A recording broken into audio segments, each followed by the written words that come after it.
मनोज जी, सबसे पहले आपका स्वागत।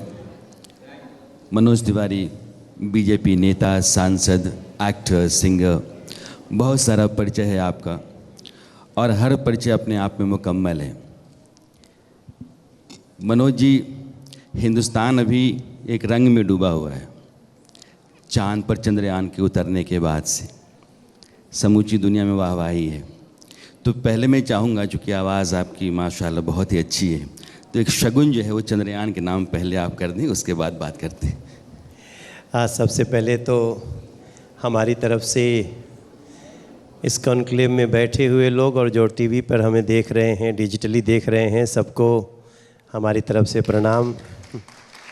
वास्तव में हमारे भी जहन में गूंज रहा है सिर्फ और सिर्फ चंद्रयान। और ये चंद्रयान का मैं पिछले 4 दिन से कर रहा हूँ गुणगान। मन में धकधकी थी जो सबके मन में रही होगी, क्योंकि हमने एक बड़ी असफलता भी देखी थी, आंसुओं में डूबा हुआ देश भी देखा था, और कल पटाखे के साथ साथ आंखों में फिर आंसू देखे, लेकिन वो खुशी के थे। तो मेरा मन कह रहा था कि चंद्रयान उतर गया है, देखो अब तो चांद पे। चंद्रयान उतर गया है, देखो अब तो चांद पे।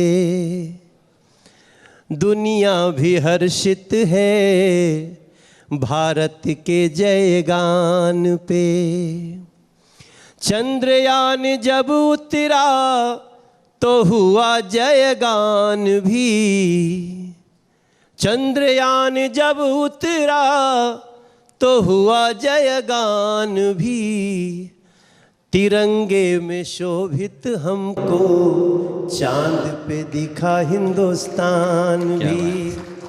तिरंगे में लिपटा चांद पे दिखा हिंदुस्तान भी। क्या बात है। एक सवाल, चूँकि उस समय जो आखिरी 20 मिनट थे तो हिंदुस्तान का हर आदमी लगातार नज़रें गड़ाए देख रहा था कि ये उतर तो जाए, उतर तो जाए, उतर तो जाए। मैं आपसे जानना चाहता हूँ, उस 20 मिनट में आप कहाँ थे? हम बाबा विश्वनाथ के शरण में थे, हम माँ विंध्यवासिनी की आराधना में थे।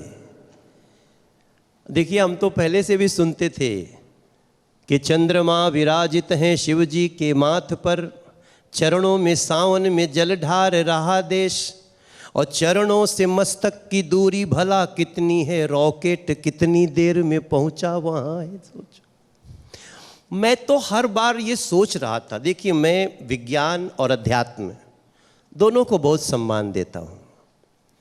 तो हम तो सुनते थे ना कि माथे पे चंद्रमा है, हमें कहा सावन का महीना है। इस चंद्रयान के पहुंचने में हमको 3-4 बातें मेरे जहन में आ रही थी।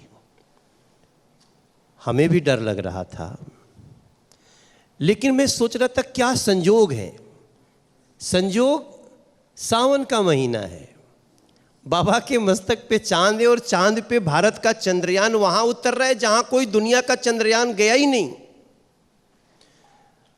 साउथ पोल पे चंद्रमा के किसी का विमान नहीं उतरा था आज तक। तो मुझे लग रहा था कि ये 3 का बड़ा गजब का एक संयोग दिख रहा है। 3, चंद्रयान 3, ट्रिलियन 3, और 2024 में मोदी 3। तो ये तो कमाल का ऐसा दिख रहा है, हमें संयोग ऐसा दिख रहा है। कई लोग हमारी बातों पे सोचेंगे देखो तीर कमान चलाएंगे, मगर मुझे तो ये संजोग दिख रहा है। सर, मैं बार बार भगवती का आराधना करता हूँ। माँ विंध्यवासिनी के चरणों में मेरा मन था, माँ सब कुछ सकुशल हो जाए। और जब वो अचानक ठहर गया, अचानक से वैज्ञानिकों की तालियां बजीं और वो चेहरे की खुशी बता दी। हम भी हरदीप पुरी जी के साथ बैठ करके एक दिन, हमारे 15-20 साथी, शायद ज़्यादा थे, 50-60, और हम लोग भी अपने अपने स्तर का रॉकेट छोड़ने लगे। मतलब पटाखा बजाए, वो भी चला, सर सर गया, लेकिन वो अलग था, लेकिन जो पहुंचा उस पर गर्व था। आपने चंद्रयान को 2024 से जोड़ दिया। अब जितनी भी बातें राजनीति की होती हैं उसका एक जो सिरा है वो 2024 को जाता है।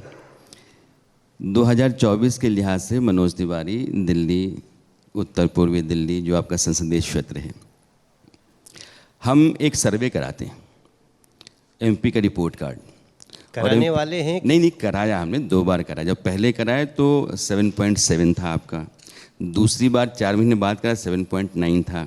तो ये डिस्टिंक्शन मार्क्स जो है तो आउट ऑफ 10, हाँ 10 में से। अरे तो डिस्टिंक्शन है आपके पास। नहीं, मैं सवाल ये है कि आप ऐसा करते क्या अपने इलाके में कि 7.7 7.9 ये जो बढ़ रहा है ये भी चंद्रयान की तरह ऊपर ही जा रहा है?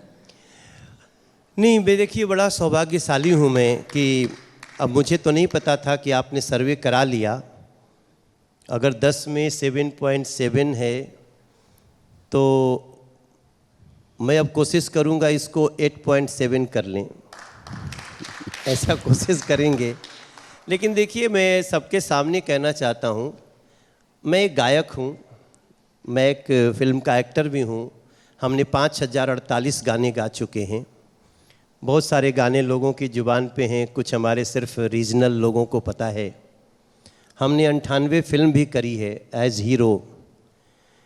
लेकिन जब मैं आया हूँ नरेंद्र मोदी जी के साथ, उनके एक टीम के एक छोटे से सिपाही के रूप में काम करते, मुझे बड़ा गर्व होता है कि मैं अपनी लोकसभा में 14,000 करोड़ रुपए लगा चुका हूँ। अब आप सोचिए, किसी भी एमपी के लिए 14,000 करोड़, ये तो उसी के यहाँ होता था जो या तो प्रधानमंत्री होते थे, शायद उनके यहाँ भी ना हो पाए, और या तो जो वो रेल मिनिस्टर हो जाते थे। तो रेल मिनिस्टर भी अपनी लोकसभा में तो इतना नहीं कर सकते थे, या हो सकता था कोई भूतल परिवहन मंत्री हो जाते तो उनके लिए होता था कि अपनी जगह बहुत सारी सड़कें बनाए। मैं सौभाग्यशाली हूँ कि हम अपने क्षेत्र में 14,000 करोड़ रुपए लगाए। और आपको बोलेंगे यहाँ पे ना सबको, तो आपको लगेगा मेरे क्षेत्र में दिल्ली के एक लोकसभा में एक सेंट्रल स्कूल नहीं था। हम आए तो अब 3 सेंट्रल स्कूल, एक बन के तैयार, 2 की आधारशिला बहुत जल्दी। तो ये जो दिल्ली के मुख्यमंत्री अरविंद केजरीवाल कहते हैं कि शिक्षा की व्यवस्था हमने दिल्ली में की है, दिल्ली जो है वो देश के लिए आदर्श है शिक्षा के लिहाज से, आपके इलाके में नहीं है, ये कैसे माना जाएगा? वो तो नहीं मानेंगे आपकी बात। मैं सेंट्रल स्कूल की बात कर रहा हूँ। लेकिन यहाँ हमारा एक तो उससे तुलना हो ही जाएगा कि पिछले 10 साल में अरविंद केजरीवाल जी ने जो 1024 स्कूल होते थे उसमें 3 घट गए हैं, टूट गए हैं, 0 हो गए हैं। लेकिन हमने 3 नए बनाने की ओर हम अग्रसर हो गए हैं। एक तो बन के तैयार है, अभी अगले महीने धर्मेंद्र प्रधान जी से उसका उद्घाटन करवाएंगे, और 2 भी बहुत जल्दी उन लोगों को दे देंगे। तो इस मामले में तो हमने कुछ किया। हमारे लोकसभा क्षेत्र में मेट्रो नहीं आती थी। अगर इस दिल्ली में पहले मेट्रो में अटल बिहारी वाजपेयी जी बैठ के आए थे, तो हम अपनी लोकसभा में हम ही बैठ के आए, पहला मेट्रो लेकर के हम आए। हमारे यहाँ यमुना जी पर पार करने वाला जो पुल था वो हमारी लोकसभा में नहीं था। पहली बार सिग्नेचर ब्रिज बना करके हम लोगों को आवाज 2 घंटे की यात्रा को 3 मिनट की यात्रा कर चुके हैं। हमारे यहाँ से पहली बार अब लोगों को हरिद्वार जाने के लिए कहीं और नहीं जाना पड़ेगा। अब आपको भी हरिद्वार जाने के लिए हमारी लोकसभा से जाना पड़ेगा, सिग्नेचर ब्रिज से जाना पड़ेगा, और 2 घंटा 10 मिनट में देहरादून, 2 घंटे में हरिद्वार, ये सब करके हमारी लोकसभा से रास्ता खुला है। हम कितने सौभाग्यशाली हैं कि पहला रिवर फ्रंट हम अपने क्षेत्र में बना रहे हैं दिल्ली का। आपको विदिन 6 मंथ यहाँ बैठे हुए हर व्यक्ति को मैं शाम को यमुना जी पर आने के लिए बाध्य कर दूंगा। वहाँ पे राणा भाई आपको भी आना पड़ेगा, कार्तिक भाई को भी आना पड़ेगा, वहाँ शो होगा, यहाँ ऐसे ही शो होगा। तो कहते हैं ना कि करने वाले की नीयत देखी जाती है और उसका नेता कौन है। हम आज तक जब भी नरेंद्र मोदी जी के पास किसी भी बड़ी योजना के लिए, क्योंकि हमारा तो 5 करोड़ रुपए का फंड है, लेकिन जब हम 4,000 करोड़ के फंड के लिए गए तो भी नरेंद्र मोदी जी के चेहरे पे सिकन नहीं देखा। उन्होंने तुरंत बोला इसको नीति में लाओ, मिनिस्टर को बोला ये बहुत ज़रूरी है, इसको करके दो। तो मैं सौभाग्यशाली हूँ सर, और मैं अद्भुत एमपी बन चुका हूँ अभी तक। जो आपके 7.9 का मार्क्स है लोगों का, मुझे लगता है कि आपने बताया, आपके मुताबिक आपके करने की गुंजाइश दिल्ली में बहुत ज़्यादा रही और आपने किया भी है। दिल्ली के मुख्यमंत्री अरविंद केजरीवाल बार बार आपकी सरकार और आप लोगों पर आरोप लगाते हैं कि आप करने की गुंजाइश नहीं देते उनको। आपने जब कभी भी वो चाहते हैं कुछ करना तो किसी कानून के ज़रिए आप रोक लेते हैं। अफसरों के आज का बयान देखिए आप, अफसरों के तबादले और अफसरों के प्रमोशन का मामला जिसमें आपने बिल ला करके उसको फिर से कानून बना दिया। ऐतराज़ बार बार उनका रहता है कि परेशान किया जाता है। उनके पास सिर्फ ऐतराज़ है, अरविंद केजरीवाल जी के पास या तो ऐतराज़ है और नहीं तो भ्रष्टाचार का राज है। तीसरा उनके पास कुछ नहीं है। मैं एक एग्जाम्पल देता हूं, शास्त्री पार्क का फ्लाईओवर। हम कह रहे हैं शास्त्री पार्क का फ्लाईओवर बनना चाहिए, तो उस समय उनके एक मंत्री जो अभी जेल में हैं, परेशान हैं, सत्येंद्र जैन जी, उन्होंने बोला मनोज तिवारी ने कह दिया वही बना देगा। रोड पीडब्ल्यूडी की। मुझे आमरण अनशन पे बैठना पड़ा और हमारी लोकसभा के कम से कम 1000 लोग आकर के आमरण अनशन पे बैठे। तब अनिल बैजल जी एलजी थे, उन्होंने सत्येंद्र जैन के कहने विरोध के बावजूद रातों रात 303 करोड़ रुपया आया और हमारा 1 किलोमीटर का वो जो शास्त्री पार्क का फ्लाईओवर बना करके आज हमने 2 घंटे की यात्रा को मात्र 6 मिनट की यात्रा कर दी। सर कौन रोकता है? आप बताइए। ये तो केस में आपको दिया हूं जो कि सामने हमने भूमिगत जलाशय बनाए अपने क्षेत्र में। 104 करोड़ रुपए हम अमृत योजना में लेके आए, और जब हम बना लिए तो ये लोग कहते कि इसका उद्घाटन नहीं करने देंगे। क्यों? उद्घाटन होने दो, लोगों को फायदा होने दो। मान लो किसी का 10 मंजिल का बिल्डिंग है, बड़ी बड़ी, इसके पीछे जब जाएंगे ना तो पता चलेगा दिल्ली में मल्टी स्टोरी बिल्डिंग क्यों नहीं बनती है। उसका कारण है कि ये लोग पानी नहीं दे रहे हैं कि वो 20वीं मंजिल पे चढ़ सके। हम भूमिगत जलाशय बनाए, मशीन लाए, नरेंद्र मोदी जी की योजना का लाभ लिए, उसको उद्घाटन नहीं होने दिया 1 साल 3 महीना। फिर हमने कहा भैया तुम ही उद्घाटन कर दो, तो वो भी उद्घाटन करने भी नहीं आया। चोरी से एक दिन आकर के ऐसे फीता काट के भाग के गए। हमने कहा काट तो दो, लोगों को पानी तो मिलने दो। अब बताइए कौन रोकता है? ऐतराज सिर्फ अरविंद केजरीवाल जी के डिक्शनरी में है, ऐतराज भारतीय जनता पार्टी के डिक्शनरी में है ही नहीं। लेकिन बार बार वो ये कहते हैं, मुझे लगता है कि दिल्ली और पंजाब ये 2 ऐसे राज्य हैं जहाँ टकराहटें आपकी और उनकी पार्टी के बीच में ज़्यादा हैं, क्योंकि दोनों दलों पर उनका शासन है। पंजाब, आप भी पंजाब जाते हैं, पंजाब में भी आपकी पार्टी कई बार सवाल उठाती है और वो कहते हैं कि पंजाब की सरकार हमारी एक बेहतर काम करती है। जितने सवाल बीजेपी की तरफ से उठते हैं वो गैर वाजिब हैं, इसलिए कि बीजेपी अपने लिए एक ज़मीन टटोल रही है। उसकी ज़मीन वहाँ है नहीं, जैसे कि दिल्ली में नहीं है, विधानसभा के लिहाज से बोलते हैं। बीजेपी पंजाब में अगर इसी तरीके सवाल करती है और उनकी सरकार बेहतर काम करती है, तो फिर आम आदमी के तो सवाल होता है ना कि बेहतर कौन है? विकल्प जो एक सरकार के तौर पे लोगों ने चुना है और आप जो सवाल करते हैं उसकी बुनियाद क्या है? जैसे पंजाब की बात मैं कर रहा हूँ।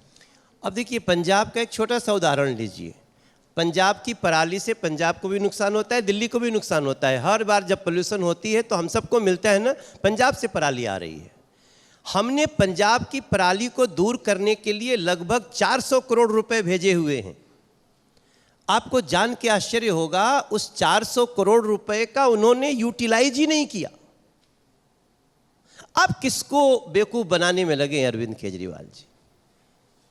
जब भी फिर पॉल्यूशन आएगा, फिर धुआं भरेगा, तो वो फिर प्रेस कॉन्फ्रेंस करके कह देंगे अरे जी हमको केंद्र अब तो पंजाब पहले कांग्रेस में था तो बोलते थे कि वहीं से पराली आ रही है, अब बोलेंगे हरियाणा से आ रही है।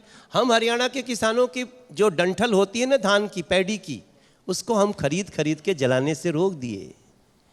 थोड़ा बहुत बचा होगा उस पर भी काम कर रहे हैं। देखिए इन लोगों का ये जो बहानेबाजी है, 10 साल हो गया, 2013 में ये आए थे, 49 दिन में भाग गए, लेकिन अब जोड़ेंगे तो 10 ही साल होगा। 15 साल कांग्रेस रही, 25 साल से दिल्ली में बीजेपी नहीं है। 25 साल से दिल्ली में बीजेपी को हटा के रखा गया। मिला क्या दिल्ली को? लोग कहते हैं 25 साल से बीजेपी हारी है। मैं महसूस कर रहा हूं कि 25 साल में दिल्ली हारी है सर, दिल्ली हारी है। आप देख लीजिए किसी भी एंगल से। 25 साल से देश की राजधानी में केंद्र की सत्ता में बैठी हुई पार्टी नहीं है, ये क्या उस पार्टी के लिए बड़ा सवाल नहीं है? नहीं है। हम आपको जितना गिना रहे हैं, जहाँ कभी स्कूल नहीं था स्कूल बन गया, जहाँ मेट्रो नहीं थी मेट्रो आ गई, जहाँ धौला कुआं का जाम लगता था हमने चौड़ी सड़कें कर दी, जहाँ टनल नहीं होती थी हम प्रगति मैदान के टनल बना करके आपको सारी चीज़ हम दिए। इसके बाद ईस्टर्न वेस्टर्न पेरीफेरी दिए। आप सोच लीजिए दिल्ली में 1.5 लाख ट्रकों को हमने दिल्ली में आना बंद कर दिया सर।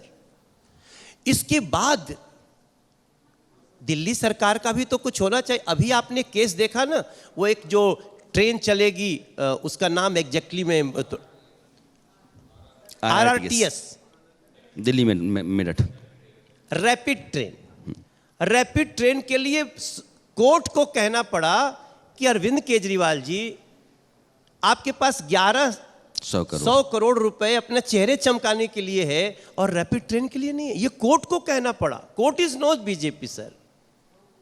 तो मेरा कहने का मतलब है ये बहानेबाजी करने में और भ्रष्टाचार करने में इनका कोई सानी नहीं है। उतना तो हम लोग सोच भी नहीं सकते हैं किसी विषय में, लेकिन अब इस सब झंझट खत्म होना चाहिए। 5 साल नरेंद्र मोदी जी के प्रधानमंत्री रहते हुए दिल्ली बीजेपी को मिलनी चाहिए। 25 साल वर्सेस 5 साल हम आपको करके दिखाएंगे, ये हमारा वादा। तो ये तो जनता तय करती है लोकतंत्र में ना मनोज जी, उन्हीं से कह रहे हैं। हाँ, अब मैं आता हूँ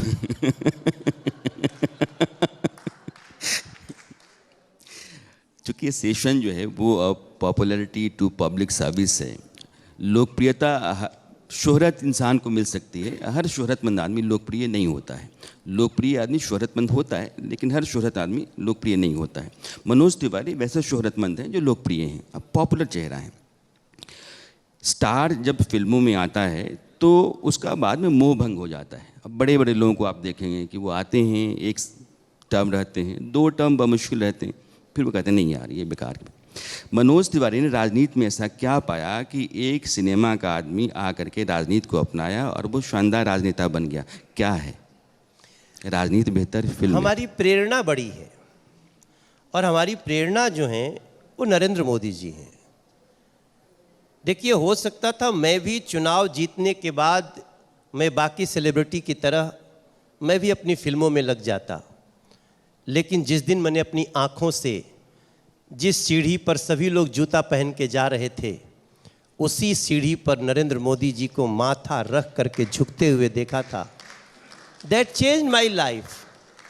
उसने मुझे बदल दिया कि मनोज नहीं, आप नहीं जा सकते, आपको सिंसियर होना है।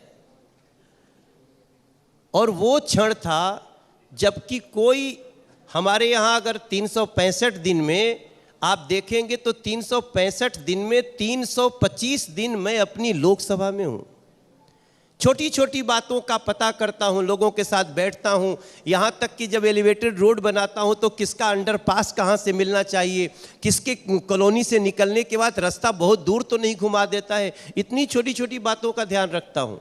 और कौन सा स्टेशन कहाँ बनना चाहिए, कहाँ से सभी लोगों के चढ़ने उतरने की, ये सब अगर मैं सीखा हूँ तो नरेंद्र मोदी जी की कार्यशैली से। वो सिखाते हैं, सीखने वाला चाहिए। और मुझे देखिए अभी उसके बाद भी मैं बोलता हूँ, नरेंद्र मोदी जी ने जो लाइन चंद्रयान के सफल होने पे कही ना, हम बड़ी हार से भी सीख कर उससे सबक लेकर बड़ी जीत की इबारत लिखते हैं। इसीलिए मैंने चंद्रयान 3 से मोदी 3 को जोड़ा, ट्रिलियन 3 अपनी जो इकोनॉमी होने वाली है उसको जोड़ा। मेरा अगर विश्वास करें, मेरे अंदर सीखने की प्रवृत्ति है। मैं स्टार बन के नहीं गलियों में घूमता हूँ, मैं अपने आप को मंडल अध्यक्ष, जो मंडल का अध्यक्ष होता है, उसका भी जूनियर समझ के जाता हूं, क्योंकि मंडल अध्यक्ष भी हमसे 15 साल जूनियर है। ऐसी स्थिति में भारत की खुशियों का हुआ श्री गणेश है, मगर राणा भाई शिखर अभी शेष है। 2 मिनट बचा हुआ है। नाकामियाँ जो होती हैं, कहते हैं कि या तो संकल्प में जो आदमी विकल्प नहीं रखता है वो कामयाब होता है या सीखता है। तो पिछली बार की जो नाकामी थी चंद्रयान 2 की, वो हमारे लिए एक सीख थी और हम उसके बाद कामयाब हुए। मनोज तिवारी जीवन में बहुत सीख लेते लेते लेते यहाँ तक पहुँचे हैं। संघर्ष का जीवन रहा है। आप जगराता में गाते रहे हैं, बहुत दफ़ा आपने मुश्किलों के दिन देखे हैं, आप सड़क पे छोए हैं। जीवन वहाँ से यहाँ तक आया है। वो सीख, वो सबक लेकर के आप यहाँ तक पहुँचे हुए हैं। मनोज तिवारी की जो लोकप्रियता है वो उनको अपना काम करने, अपना मकसद पूरा करने में मदद करती है या फिर ज़िंदगी जीने में एक दायरा खींच के रखती है? वो खींचती है कि नहीं, ये तो नहीं कर सकते यार, पॉपुलर है तो नहीं हो सकता है। इन दोनों के प्लस माइनस जो हैं उसको कैसे देखते हैं? देखिए, जब कोई सेलिब्रिटी आता है ना, तो उसका सेलिब्रिटी होना उसके लिए, राजनीति के लिए बाधा है। लेकिन अगर वो समाधि में चला गया, समाधि, हम निकल गए उससे, हमको याद भी नहीं है कि हम अमिताभ बच्चन के साथ फिल्म किए वही मनोज तिवारी हैं, हम अजय देवगन हमारे साथ एक रोल किए हुए हैं, मैं वही मनोज तिवारी हूँ, मिथुन दा मेरे साथ काम किए हैं, हेमा मालिनी जी मेरे साथ काम की, ये याद नहीं रखना है मुझे। हमें याद रखना है कि नरेंद्र मोदी जी जब अमेरिका की यात्रा से लौट करके जब बूथ के अध्यक्षों को, बूथ के पंच परमेश्वर को संबोधित कर सकते हैं 3 घंटे, तो मुझे भी अपने देश की शोहरत के लिए, देश की बुलंदी के लिए बूथ पे काम करना है। और ये हमें बहुत बहुत कुछ नॉर्मल बना देता है। याद ही नहीं है कि हम कौन हैं, थे या नहीं, हम कौन हैं ये याद है। I am BJP member and I am member of parliament from north east constituency and that is enough for me. जैसे हमने कहा कि आप जब आए तो आप एक शगुन का गीत सुना दीजिए, तो जाते जाते आप एक विदाई का गीत सुना दीजिए। नहीं, हम तो ये कहते हैं कि भारत हमको जान से प्यारा है, देखो देखो चांद भी हमारा है, चांद पे उतरा भारत का चंद्रयान है, भारत के वैज्ञानिकों इसरो पे हमें गुमान है, तिरंगा देखो कैसा लहराया है, मोदी जी आपके लिए देश का आशीर्वाद आया है, भारत हमको, और आपका चैनल भी बहुत प्यारा है। मनोज भाई, आप ये पहले शख्स हैं जिनकी कलम नहीं चलती है, ज़ुबान कलम होती है। ये जब बोलना शुरू करते हैं तो सोचते रहते हैं और गाते चले जाते हैं, तो इनकी ज़ुबान ही कलम है। और मुझे लगता है कि ये ज़ुबान, राणा जी भी वैसे ही हैं।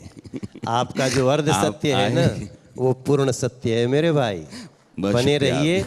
आप इंडिया न्यूज़ हैं और हमें इंडिया को आज चंद्रयान पे देखते हुए खुशी हो रही है। बहुत शुक्रिया मनोज जी, आप आए, आपने समय निकाला, आपने बातचीत की, बहुत बहुत शुक्रिया। For more such videos, subscribe to the NewsX YouTube channel, hit the bell icon.